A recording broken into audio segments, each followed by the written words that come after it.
멸망시킨 알렉산더 대왕입니다.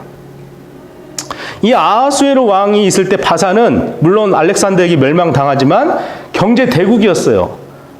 그런데 이 알렉산더가 이제 헬라 도시 국가를 형성하면서 마라톤 전투나 살라미스 해전의 전투, 뭐 아테네와 스파르타, 우리가 알고 있는 그런 용어들, 이 헬라 도시 국가들에게 이 아하수에로 왕이 패전하는 내용이 다니엘서 11장에 나와요. 그리고 알렉산더는 그러면 그 뒤에 이 아하수에로 왕을 패전시키고 계속 강성하게 나가냐? 역시 알렉산더도 무너진다는 것을 다니엘서에서 말을 합니다. 그러면서 알렉산더가 가졌던 거대한 나라는 다니엘서 11장에 뭐라고 표현되냐면 네 자손에게 제국을 물려줄 수 없고 이름도 모르는 사람들에게 갈기갈기 찢어진 채로 많은 사람들에게 나눠줄 거라고 표현을 하고 있습니다. 심지어는 알렉산더가 다스렸던 그 세계 제국을 4개로 나눈 중에 한 나라가 어디냐면 조금 전에 말씀드렸던 클레오파트라의 이집트 왕조예요. 근데 이집트 왕조의 4개 중에 하나가 누가 그걸 잡냐면, 갑자기 제가 기억이 조금 안 나는데 죄송한데요.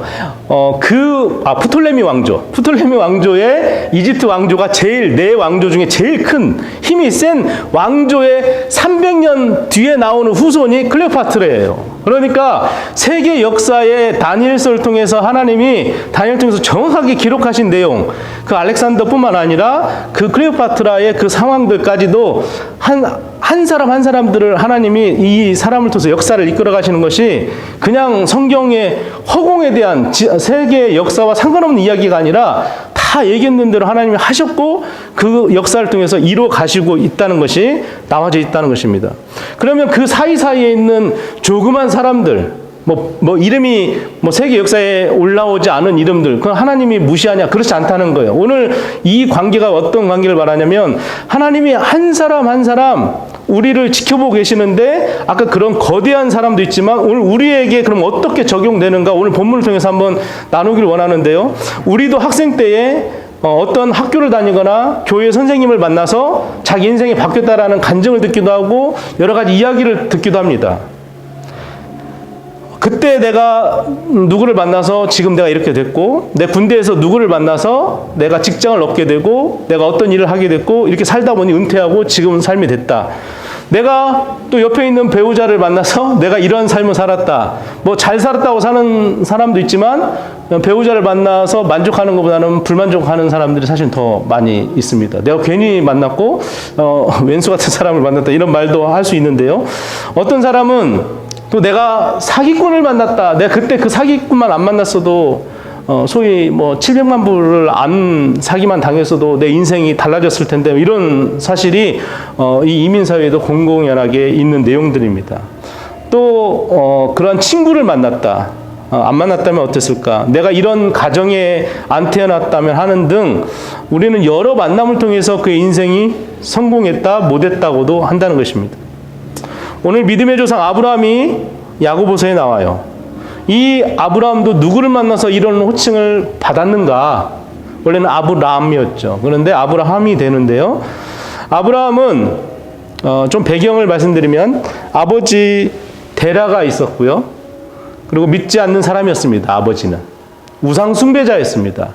그는 갈대아 우르에 있었어요. 거기는 소위 4대 문명지라고 하는 메소포타미아 지역에 우상 숭배가 아주 찌들은. 그래서 여호수아 24장에 여호수아가 뭐라고 말하냐면 아브라함을 설명할 때 아브라함의 아버지, 나홀의 아버지 데라, 그는 우상 숭배자라고 표현을 합니다.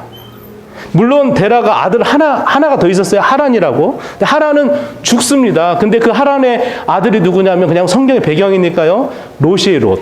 아브라함이 갈대아 우르에서 하란으로 오고 하란에서 다시 가나안으로 올 때 데리고 왔던 조카 롯이 바로 아브라함의 형제 하란. 그러니까 데라의 아들 하란, 죽었던 아들, 그 조카를 데리고 온 거예요. 어쨌든 이런 사람을, 우상 숭배자였던 이런 사람을 하나님께서 택하시고 갈대아 우르에서 불러내신 것은 전적으로 하나님의 계획이셨다는 것입니다. 여러분, 하나님께서 아브라함이라고 부르는 열국의 아비라고 그 이름을 지어줄 때는 사실 생각해 볼 때 대단한 사람을 선택해서 하나님이 세우셔도 우리가 보기에 너무 좋잖아요. 보기에 좋은 거는 먹기도 좋고 뭐 여러 가지 말이 있는 것처럼, 다홍치마라고 말하는 것처럼 정말 배경이 좋은 사람, 오래전부터 하나님을 섬길 만한 사람, 이런 사람들을 하나님이 선택하셔서 이 계획을 이끌어 가셨다면 좋았을 텐데, 별 볼 일 없는 사람, 유력한 집안의 자식도 아닌 이런 사람을 불러내어서 열국의 아비가 되고 모든 민족의 복의 근원이 되게 하셨다는 것입니다. 여러분은 어떻습니까? 수없이 많은 부류의 인생을 사셨을 거예요. 제가 우리가 나누면서 몇 분의 이야기도 들었지만 그렇지 않은 분도 있어요. 그런데 여러분의 인생은 색깔로 따지면 정말 다양한 색깔의 모습으로 사셨을 거예요. 여러 가치관도 있을 겁니다. 지금 여기 다 같이 앉아있지만, 이 교회에 같이 앉아있지만, 예수라는 이름으로 모여서 우리가 예배를 드리고 있지만 실제로는 조금씩 다른 가치관들이 있으실 겁니다.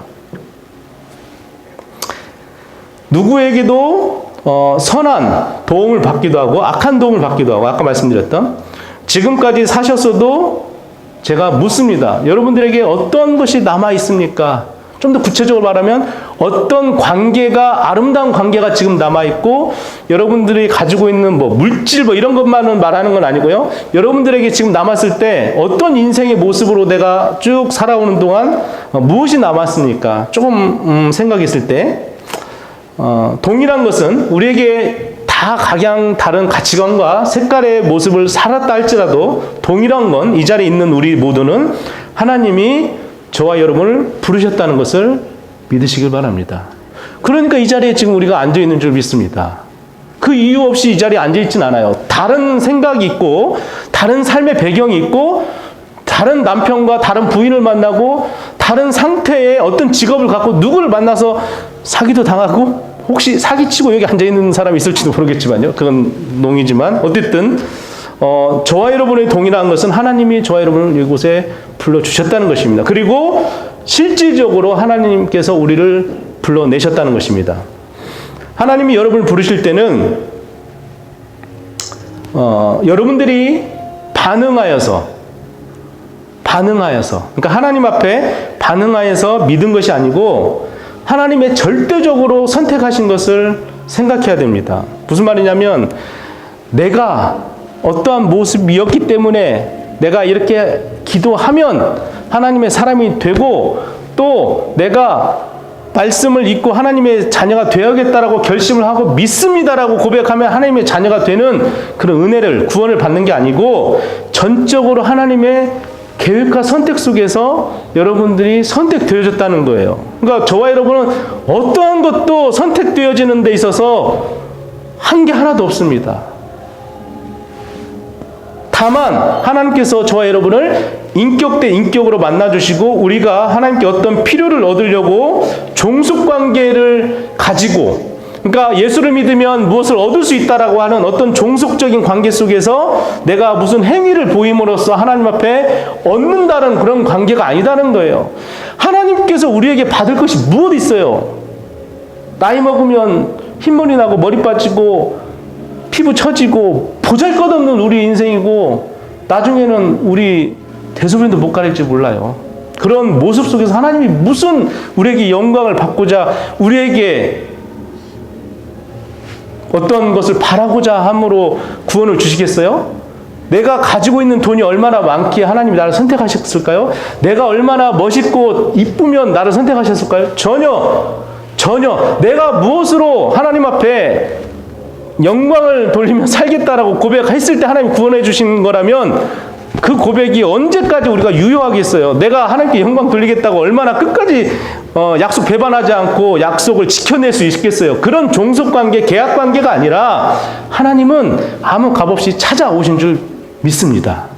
그냥 저와 여러분에게 그냥 아무 값 없이 찾아오셨다는 거예요. 그래서 나이를 젊었을 때 믿거나 나이를 먹고 믿거나 젊을 때 믿고 나이 먹고 힘이 없어질 때라도 하나님의 그 약속, 나를 선택하셨던 그 계획과 그 약속, 하나님의 열심은 변함이 없다는 것을 믿으시길 바랍니다. 설령 내가 뇌세포가 치매가 올지라도 한 번 고백했던 하나님과의 관계는 무너지지 않는다는 것을.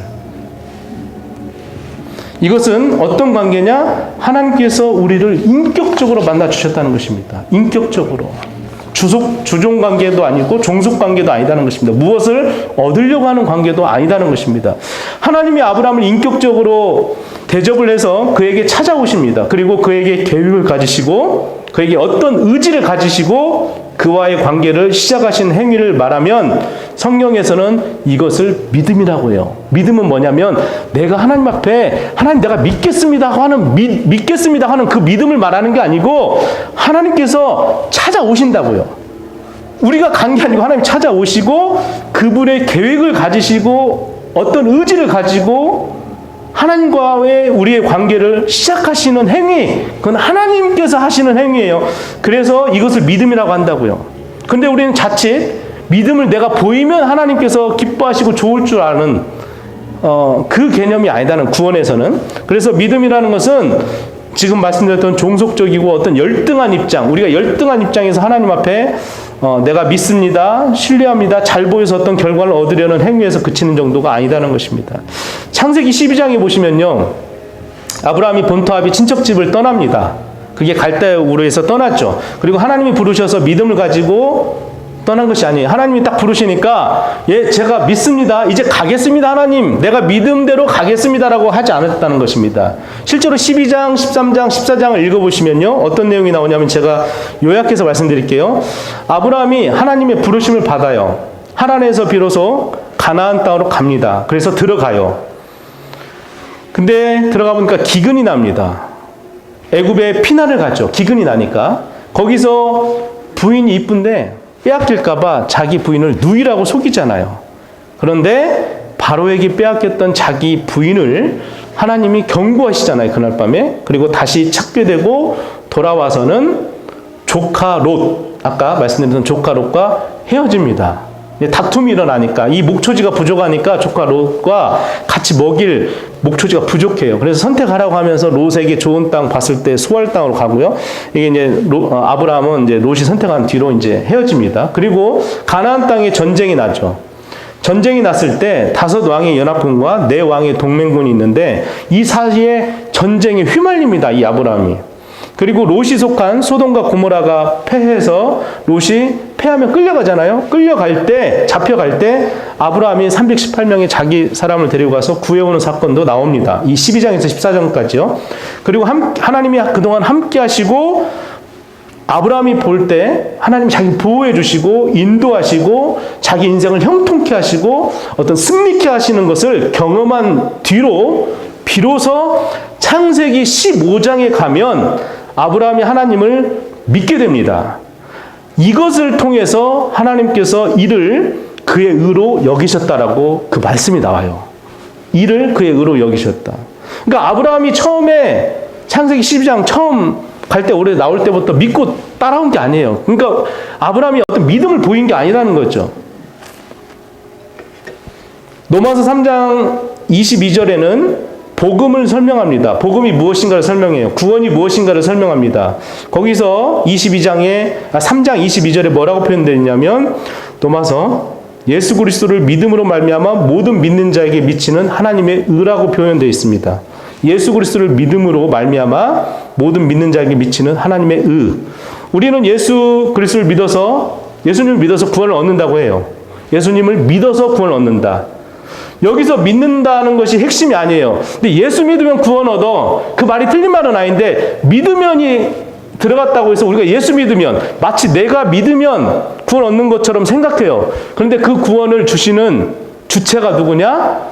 내가 믿는 게 아니라 이 문장, 예수 믿으면 구원 얻는다의 문장의 핵심은 믿는다가 아니고 예수가 핵심입니다. 왜? 구원은 하나님이신 예수 그리스도를 통해서 구원 얻기 때문입니다. 그래서 우리가 어떤 행위를 통해서 구원 얻을 수 있는 존재가 아니라는 것을 생각하면 내가 마음 편해져요. 무슨 말이냐면 자유로워져요. 내가 뭔가 드려야 되고 뭔가 보여야 되고 뭔가 행위를 막 해야 되고 그런 적 없으셨어요? 뭔가 예배를 빠지면 수요 예배를 빠지거나 새벽 예배를 빠진다거나 예를 들어서 말씀을 오늘 하루를 안 보면 깨름직하고 하나님이 그거 가지고 이렇게 하지 않으신다는 거죠. 절대 그런 건 아니죠. 그런데 중요한 거는 하나님께서 구원의 문제에 있어서는 전혀 다른 우리의 노력과 어떤 종속관계 인한 것으로는 구원의 관계에는 포함이 안 된다는 거예요. 그래서 믿는다라고 하는 예수 믿어서 구원 얻는다 해서 믿는다가 핵심이 아니고 예수 그리스도가 핵심입니다. 그래서 믿음은 내가 어떤 책임이 있거나 내가 어떤 결단을 해야겠다라고 하는 것으로 말하지 않는다는 것입니다. 여기서 믿는다는 것은 하나님 편을 들기 위해서 내가 하나님 편에 들기 위해서 결단하고 하나님 편에 들기 위해서 행동을 하고 하는 것이 아니라 그냥 값없이 주는 은혜다. 하나님이 주신 은혜라는 것입니다. 그래서 예수 그리스도를 믿으면 구원을 얻는다고 할 때 모든 일은 우리가 이 세상에 살다 보면 모든 일은요 원인과 결과가 있어요.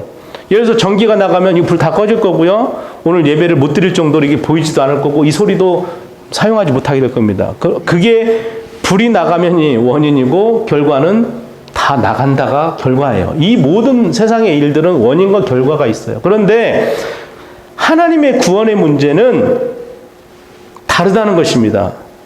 원인을 만들어서 구원의 결과를 얻는 것이 아니에요. 우리가 어떤 원인, 내가 하나님 믿겠습니다. 원인을 들여서 이제 그러면 구원 주세요라가 아니라 그게요. 그냥 하나님이 원인이시고 결과도 다 만들어내신다는 거예요. 그렇게 해서 저와 여러분이 이곳에 앉아있는 거예요. 하나님께서 저와 여러분을 나도 몰라요. 왜 여러분들이 구원을 얻었는지 몰라요. 왜 이 밴쿠버에 와서 피터 집사님을 만났는지 피터 집사님 뵈면서 아버지하고 똑같은 연배다 이 생각을 하면서 그런 생각 그 원인은 나도 몰라요. 하나님이 그냥 선택하셔서 그 많은 구원의 여정 속에서 일어났던 모든 귀한 은혜의 말씀들을 통해서 듣고 그냥 아멘할 뿐이에요. 저희들은 여기에 계신 인생의 모든 삶 속에서 경험했던 하나님의 계획, 구원을 얻었던 방식이 다 다를지라도 내가 원인을 만들어서 하나님을 믿은 사람은 아무도 없다는 겁니다. 오직 하나님께서 원인을 만드셔서 창세전이라고 표현하죠. 예배소서에는. 창세전에 하나님께서 선택하셔서 구원을 주시고자 작정하심으로 그 계획 속에서 하나님의 의를 통해서 믿음을 주시고 그 믿음을 내가 고백해 하는 그 마음을 주신 거잖아요. 그래서 예수를 구주라고 고백할 때 내가 하나님의 자녀되고 그러므로 인해서 이 자리에 앉은 줄 믿습니다. 다른 방법은 아무것도 없었던 거죠. 내가 원인을 만들었던 사람은 아무도 없다는 거예요. 우리가 세상 일은 원인 결과가 있지만 이건 그렇지 않습니다. 이 그리스도는 그래서 신비롭다는 거예요. 하나님께서 특별하게 왜 나를 선택했고 왜 나를 이 가정에 보냈고 이것을 불평하기보다는 내가 왜 하나님을 알게 됐는지 그 원인은 알 수 없지만 하나님의 귀한 은혜 가운데 나를 선택하셨다는 거기에서 출발하는 거예요. 다른 종교는 불편하잖아요. 너 108배 하면 얼마나 힘든 줄 알아? 그거 몰라. 3000배? 그거 나도 몰라. 하면 힘이 빠진대요. 아무나 할 수 없대요. 그냥 아무나 못하는 거 너나 해. 그냥 나는 안 해. 힘들어서 못해. 아니 그런 걸로 구원 얻을 것 같으면 건장한 사람만 구원 얻죠. 무릎 잘 꿇는 사람만 구원 얻을 수 있잖아요. 할 수 없습니다. 그걸로 구원 얻을 것 같으면. 여러분 요한복음 4장에 나오잖아요. 38년 된 병자 거기 들어가잖아요. 못 들어가잖아요. 그걸로 구원 얻을 것 같아요? 그걸로 병 고칠 것 같아요? 예수를 만나야 구원 얻는 거잖아요. 예수님 찾아와 주시잖아요. 그런 사람에게도. 지난번에 말씀으로 나눈 것처럼 하나님이 구원 얻을 수 없는 인간의 모습들을 거기 요한복음 1장부터 쭉 나열을 하잖아요. 할 수 없습니다. 지식이 많아도 예수 그리스도를 못 만나면 구원 얻을 수 없음을 우리는 알아요. 어둠 속에서 헤매고 있잖아요. 니고데모가. 여러분 구원은 하나님의 선택과 원인 속에서 계획되어진 것으로 인해서 우리에게 찾아온 선물입니다. 은혜입니다. 값없이 우리도 아브라함도 우상 숭배자의 자식이고 거기 있었으면 우상 숭배자의 자식으로 그냥 살다가 인생이 뒤안길로 끝나버릴 사람을 하나님이 왠지 몰라도 그 사람을 딱 드러냈다는 것입니다. 우여곡절이 있었어요. 그가 믿음을 보인 게 하나도 없어요. 12장부터 14장까지.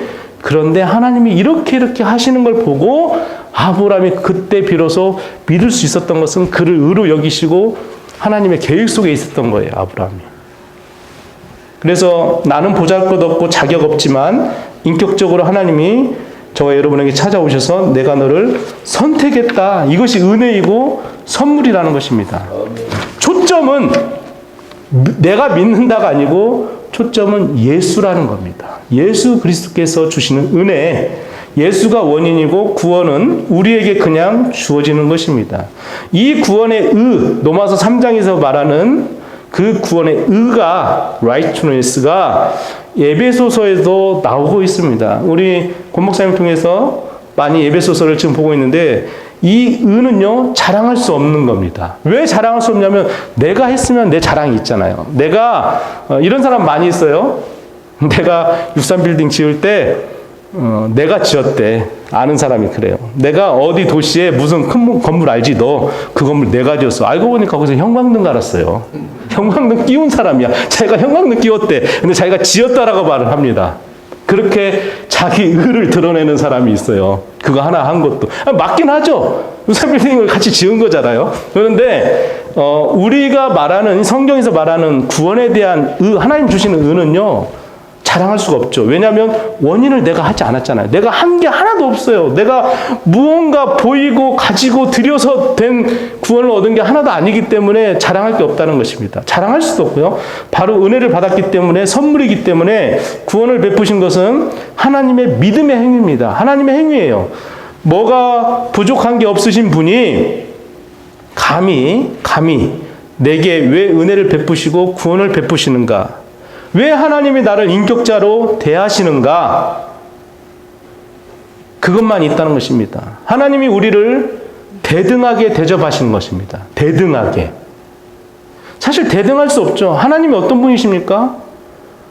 하나님은 온 우주를 만물을 창조하시고 지금도 운행하시고 만물을 붙드신다라고 말하잖아요. 지금도 달이 아니면 이 전체 만물 중에 지구로 흘러 들어오는 많은 소행성들을 피할 수 있도록, 그리고 지구가 자전하고 공전하면서 태양과 부딪히지 않도록, 더 가까이 가지 않도록 적당한 힘을 주시고 있잖아요. 그것을 인력이라고 하잖아요. 이것이 적절한 인력이 없으면, 끌고 당기는 힘이 없으면 그냥 가다 막 부딪힐 거예요. 우리 자동차 사고 나기 쉽잖아요. 그냥 선이 그어져 있는데도 가다가 왜 부딪혀요? 그건 모를 일이잖아요. 그런데도 이 무수히 많은 천체 속에 자동차 숫자보다 더 많은 우주 만물에 수없이 많은 별들이 있는데 부딪히지 않고 운행하도록 하나님 지금도 붙드시고 계신다고요. 이게 적절한 속도로요. 이렇게 빠르게 지구가 돌고 있거든요. 한 시간에 하루에 1초에 30만 킬로를 지구가 빛의 속도로 이제 움직일 때 지구가 한 바퀴를 돌잖아. 지구 자전이요. 근데 그걸 계산하면 엄청난 속도로 지금 돌고 있거든요. 그런데도 부딪히지 않는 거는, 그리고 우리가 어지럽지 않은 것은 하나님이 이 만물을 붙들고 계시기 때문입니다. 그 상황 속에서 뭐가 부족하신 게 없으신 분이 하나님이 왜 내게 구원을 베푸시고 하나님 나를 인격자로 대하시는 거야. 하나님이 우리를 대등하게 대접하시냐. 대등할 수 없는데. 그 아들 예수를 우리를 위해서 보내셨잖아요. 우리 죄를 위해서. 우리가 이론적으로 그렇게 알고 있지만 실제로 믿음으로 믿어져서 우리가 구원 얻은 거잖아요. 그런데 중요한 거는 한번 생각해 볼게요. 우리가 물건을 삽니다. 물건을 살 때 그 값에 가치가 있어요. 물론 희소성의 가치가 있으면 가격이 올라가고 너무 그냥 널브러져 있으면 그건 값도 없을 겁니다.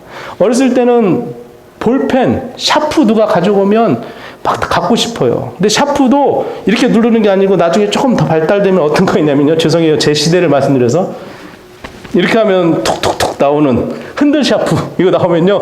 이거 누르는 거는 안 갑니다. 친구들이 이제 막 이거 톡톡톡 할 때 나오는 대로 가요. 그럼 이제 도시락이 싸웠던 친구들이, 계란 싸웠던 애들이 나중에 이제 별로 막 계란도 뺏어 먹으려고 하다가 나중에는 별로 시시한 시대가 언제냐면 햄이 나왔을 때 햄 있는 친구한테 같이 가서 밥 먹으려고 하는 그 현상이 벌어지는 것처럼 희소성이 있을 때는 많은 사람들이 모이고 값이 올라가고, 그런데 그것이 흔해 빠지면 지금 뭐 볼펜 땅에 들어 줍지도 않아요.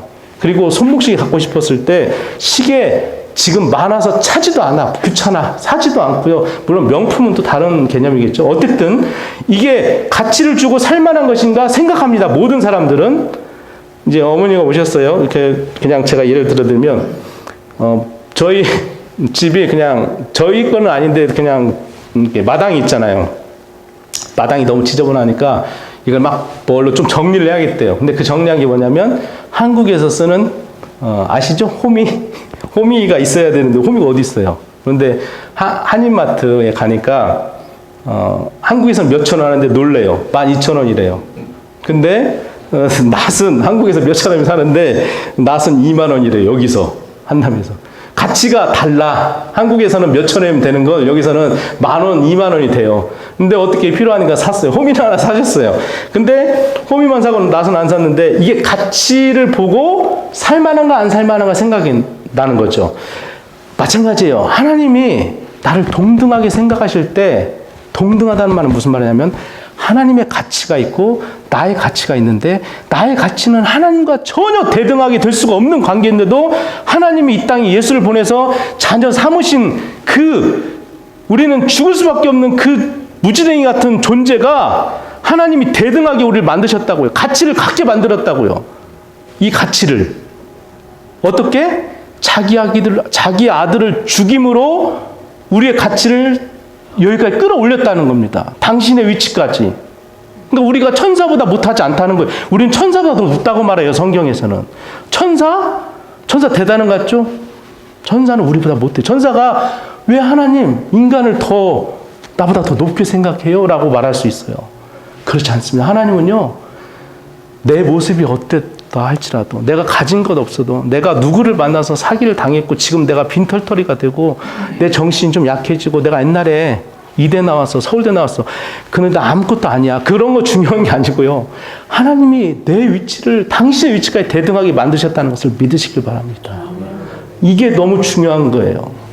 하나님이 어떤 분이신가 생각하면 놀라운 분인 것은 동의하시잖아요. 하나님이. 그런데 그 위치까지 우리를 끌어올리셨다는 겁니다. 우리를 위해서 예수 그리스도의 피를 지불하신다는 것은, 우리를 위해서 예수님의 피를 지불하신다는 것은 독생자 예수 그리스도와 함께 우리를 대등한 가치로 인정한다는 것입니다. 이것은 놀라운 사실입니다. 왜냐하면 예수님은 하나님이십니다. 그분은 신이시고 우리는 피조물이에요. 그 한계의 차이를 좁힐 수가 없어요. 하나님과 우리의 그 한계 가치가 있잖아요. 우리는 절대 갈 수가 없습니다. 돌을 아무리 갈아도 다이아몬드가 될 수가 없어요. 그냥 돌멩이를 막 빛이 나게 갈아도 그건 금이 될 수가 없어요.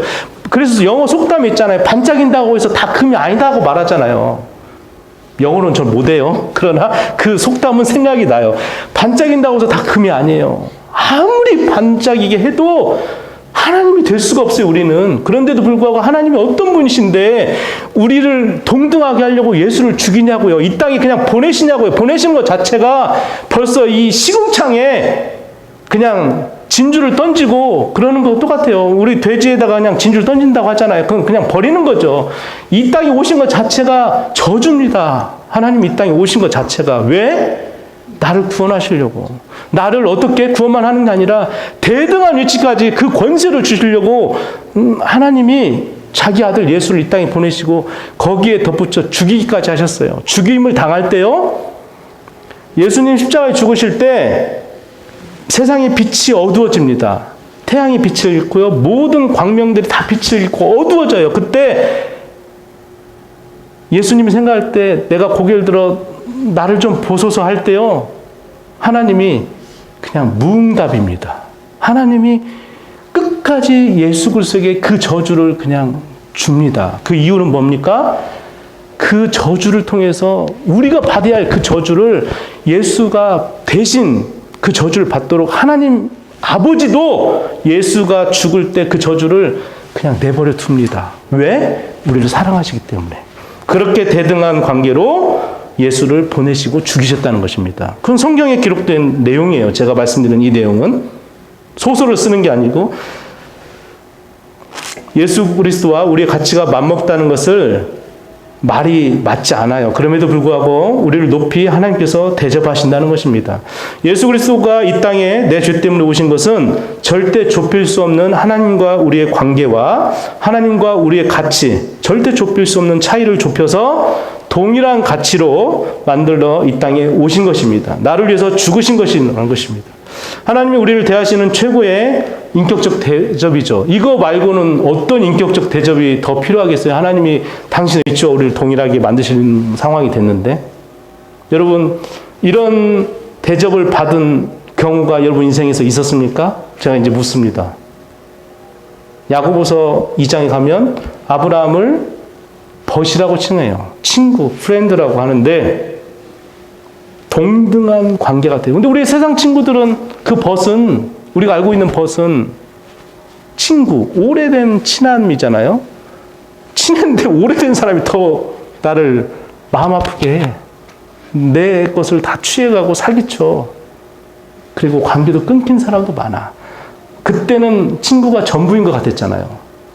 그런데 지금 그 친구가 여러분 가까이 있는 것 같지만 그 친구가 위로를 줄 수 있는 관계가 됩니까? 이런 관계가 있어요. 내 목숨을 다시 회복시키는, 당신의 목숨을 내어놓고 나를 회복시키려고 하나님과 동등한 위치로 만들어주려고 예수가 죽은, 나의 죄 때문에 죽었던 그 예수만큼 그런 친구가 여러분들에게 있다면 엄청난 분이지만 그 친구가 있으시냐고요. 세상에서 이런 친구 같은 분을 여러분 만나셨는지, 여러분 심지어는 가족끼리도 때로는 서운하고요, 가슴 아프고, 때로는 내가 못했나? 내가 잘못 가르쳤나? 내가 잘못 대해서 이렇게 삐뚤어졌나? 아니면 왜 이런 것들이 태어나가지고 나에게 힘듦을 주나? 폐부를 찌르나? 여러분 상대를 찌르는 말과 행동이 가족 간에도 있습니다. 친구가 아니라도. 근데 본문에서 말씀드린 야고보서에서 말씀하는 아브라함을 벗이라고 하나님이 말씀하십니다. 이 말씀은 물론 야고보서가 행위를 통해서 구원을 얻는다고 하는 뭔가 그런 행위적인 부분을 강조하지만요, 실제는 지금 말씀드렸던 이 믿음, 왜 아브라함을 언급했겠어요? 그 앞뒤에 저희가 읽었던 이 말씀 속에 믿음이라는, 그러면서 기생 나합도 언급되잖아요. 믿음이라는 것은 내가 무엇을 해서 얻는 게 아니고 하나님의 전적인 계획과 선택에 의해서 당신의 자녀들을 선택하실 때 아무 값 없이 내가 원인과 결과 다 내가 잡고 내가 너를 선택했어. 그리고 내가 너를 어디까지 선택했냐면 나와 동등한 위치까지 내가 너를 벗이라고 할 정도로 세상 벗과 다른 그런 벗이라고 생각할 만큼 내가 너를 사랑해. 근데 그 사랑은 내 아들을 죽이면서까지 너를 회복시킨 거야. 이거를 우리에게 알려주시는 것입니다. 여러분 이걸 믿으시길 바랍니다. 이 믿음 가지면요, 내가 어떤 힘듦이 오고 내가 어떤 절망적인 소리를 세상 속에서 들어도요, 조금은 기분 나빠요. 사실은 나쁘죠. 직장에서도 그렇고 세상 사람들이 말할 때 나는, 그리고 비교가 되잖아요.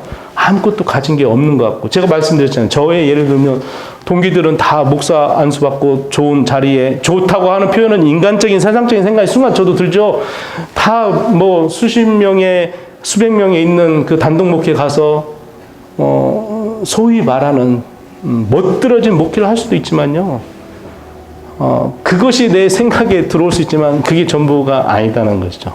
물론 그들은 정말 열심히 해요. 그렇다고 해서 그걸 뭐라 하는 게 아니고, 하나님이 생각하시는 그 은혜, 부요와 믿음에 대한 부요케 하시는 것, 하나님 나라를 유업으로 주시는 것, 이거는 어떤 신분의 위치, 높고 낮음, 내가 뭘 드려서 절대 아니다라는 것. 하나님은 동일하게 구원의 은혜를 저와 여러분에게 다 주셨고 벗이라고 칭할 만큼, 그래서 내 그 마음을, 자존감을 가지고 있으면 아까 그런 인간적인 세상적인 생각이 들어올 때마다 내가 뭔가 낮아지고 패배자 같고 실패자 같고 내가 뭔가 연약해지고 내가 무기력해지고 내게 찾아오는 그 비교 의식에 의한 열등감, 자아 상실이 막 찾아와요. 저 자녀는 잘 됐는데 내 자녀는 잘못됐고 내 인생은 더 잘 될 수 있었는데 내가 그때 누굴 만났으면 이런 삶을 안 살았을 건데, 이런 생각할 수 있잖아요. 그 생각은요, 하나님을 내가 믿고 있으면 천지 만물을 주관하시는 그 하나님, 내게 생명 주신 하나님, 그걸 정확하게 믿고 있으면요, 그것들 능히 이기고도 남을 줄 믿습니다. 내가 언제까지 그것 때문에 억눌림을 당할 거예요? 그건 마귀가 주는 생각인데요. 마귀가 계속 공격할 건데요. 너 그때 이거 못해서 이렇게 됐어. 너 그때 인생을 그렇게 멋들이게 살 수 있었어. 주인공처럼 살 수 있었어. 근데 지금 봐봐, 얼마나 초라해. 이거 다 마귀가 주는 생각입니다. 하나님 주시는 것은 무엇입니까? 평안이잖아요. 평안이잖아요. 하나님 주시는 것은 평안이에요. 그 평안은 어디서부터 온다? 하나님이 은혜를 주시고자 하는 그 믿음, 구원 얻은 그 사실, 나에게 구원 주신 사실, 동등함, 여기서 구원의 감격을 누리시길 바랍니다. 그리고 한 가지 더, 저와 여러분 누구다? 하나님의 무엇이다? 한 글자로? 네. 아니, 항상 대답은 하나님, 예수님이면 쉬운데 오늘 벗이라고 하는 게 좀 어려운가요? 다시 한번. 저와 여러분은 하나님의 무엇이다? 벗입니다. 하나님의 벗입니다. 끝까지 놓지 않는, 포기하지 않는 하나님의 끝없는 열정 속에 그분의 강한 손으로 저희를 붙들고, 우리를 붙들고 있음을 믿으시길 바랍니다. 저와 여러분은 그러한 존재인 것을 말씀에서 증거하고 있습니다. 우리 찬양 같이 드리고, 같이 일어서서 찬양 드리실까요?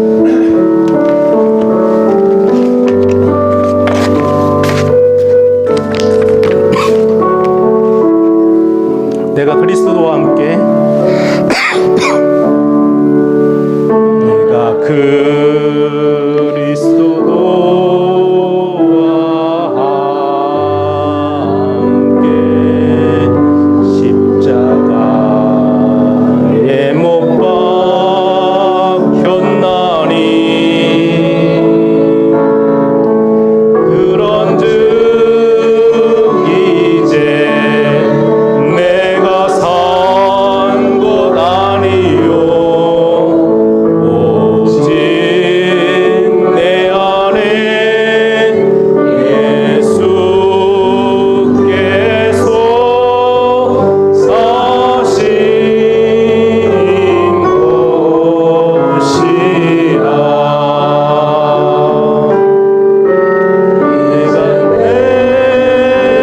내가 육체 가운데 사는 것은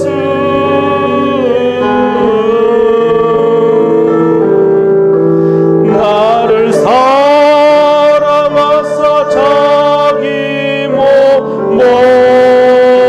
버리신 예수 위에 한 번만 더 하겠습니다. 내가 그리스도와 함께 내가 그리스도와 함께 십자가에 못 박혔나니 그런즉 이제 내가 산 것 아니요 오직 내 안에 예수께서 사신 것이라. 이제 내가 육체 가운데 사는 것은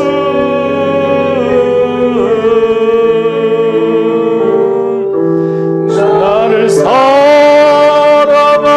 자기 버리신 예수 위에 나를 사랑하사 자기 몸 버리신 나를 사랑하사 자기 몸 버리신 예수 위에 산 것이다. 이 시간에 내 손을 가슴에 잠깐 얹고 눈을 감아볼까요? 살면서 억울한 일, 또 애통한 일, 또 마음에 힘들어서 지금도 해결되지 않는 일들이 있어요. 그리고 이건 누구도 모르는 일도 있을 수 있습니다. 오직 주님만 아십니다. 다 알고 있어요. 왜? 주님을 나를 사랑하시고 나를 자녀 삼으시고 먼저는 나를 만드신 분이기 때문입니다. 나를 너무나도 잘 아는 분이에요. 그분은 내가 어디가 아프고 내가 어떤 상태인지도 다 아는 분입니다. 지금 이 시간 주님이 이곳에 계셔서 오늘 우리에게 말씀을 주시고 또 지금도 내가 너를 사랑한다라고 고백하시고 계십니다. 이 시간 손을 얹으신 마음 가운데 여러분 힘든 거 있다면 이 시간 이렇게 고백하길 원합니다. 다른 기도 말고요. 주님 불쌍히 여겨주십시오. 나를 긍휼하게 여겨주십시오. 내 마음이 너무 아픕니다. 내가 힘들었고 그런데 내 힘으로 이것을 내려놓을 수가 없습니다. 내가 스스로 이 문제를 해결할 수 없을 뿐만 아니라 내가 위로받지 못해요. 세상 어느 곳에 가서도 위로받지 못합니다. 그러나 하나님이신 예수 그리스도께서 이곳에 오셔서 내 마음을 어루만질 때 긍휼히 여기실 때 이 시간 회복되는 줄 믿습니다. 이 시간 다 고백하시고 연약한 육체 가운데 주님 만져주십시오. 해결되지 않는 여러 가지 기도의 제목들 주님 불쌍히 여기시고 내 신음소리를 들어주십시오. 이 시간 고백하시고 다시 한번 마지막 한 가지는 다시 처음에 나를 만나주셨던 그 구원의 감격 이번 회복시켜 주십시오. 이 시간 같이 기도하도록 하겠습니다.